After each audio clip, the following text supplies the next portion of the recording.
அழிக்கவே முடியாத அளவிற்கு கொடுத்தால் என்ன செய்வீங்கன்னு கேட்டா, தெருவுல ஓட்டு உடைச்சாலும் உடைப்பமே ஒடிய உங்க அப்பம் படத்தை கொண்டு போக மாட்டோம்டா வீட்டுக்குள்ள.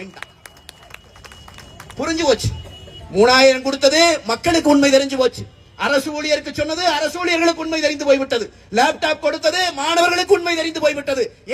எல்லா இடத்திலும் அம்பலப்பட்டு நிற்கிறது. காஞ்சிபுரத்துல நாம வெற்றி பெற வேண்டும், இந்த தொகுதியில வெற்றி பெற வேண்டும் என்று பேசி அதெல்லாம் நமக்கு கவலைப்பட வேண்டியதில்லை. கொளத்தூர் சேப்பாக்கமே தெரிச்சிட்டு இருக்குது. உண்மை சொல்றேன், கொளத்தூர்ல சேப்பாக்கத்துல இந்த முறை திமுக வெல்லாது. ஸ்டாலின் தப்பிச்சு ஓட போறார், வேற தொகுதிக்கு போக போறார். நீங்க எழுதி வச்சுக்கோங்க.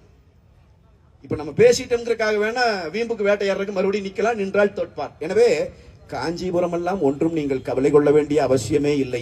புரட்சி தமிழர் எடப்பாடியார் யார் நோக்கி கை காட்டுகிறாரோ, மாவட்ட கழக செயலாளர் யாரோட உயர்த்தி நிறுத்துகிறாரோ அந்த வேட்பாளர் இங்கே வெற்றி பெறுவது சத்தியம், உண்மை, உறுதி. அவ்வளவுதான். அதிமுக தமிழ்நாடு முழுவதும் வெல்லும். இந்த அதிமுக நாளை வந்த பிறகு இன்னைக்கு இருக்கிற இந்த ரவுடிசத்தை தமிழ் மண்ணிலிருந்து ஒழிக்கணும். எவ்வளவு பெரிய ரவுடிசம் இன்னைக்கு எங்க பார்த்தாலும் தினந்தோறும் செய்தி வருதுங்க.